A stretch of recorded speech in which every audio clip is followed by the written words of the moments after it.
ان کے ساتھ اس کو لکھنے میں کاہلی نہ کرو. یہ لکھ لینا اللہ کے نزدیک زیادہ انصاف کا طریقہ ہے اور گواہی کو زیادہ درست رکھنے والا ہے اور زیادہ قرین قیاس ہے کہ تم شبے میں نہ پڑو. لیکن اگر کوئی سودا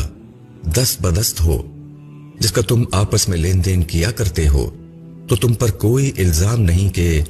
تم اس کو نہ لکھو، مگر جب یہ سودا کرو تو گواہ بنا لیا کرو، اور کسی لکھنے والے کو یا گواہ کو تکلیف نہ پہنچائی جائے،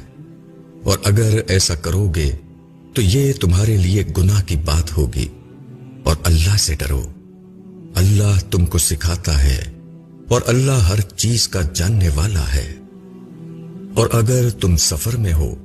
اور کوئی لکھنے والا نہ پاؤ تو رہن رکھنے کی چیزیں قبضے میں دے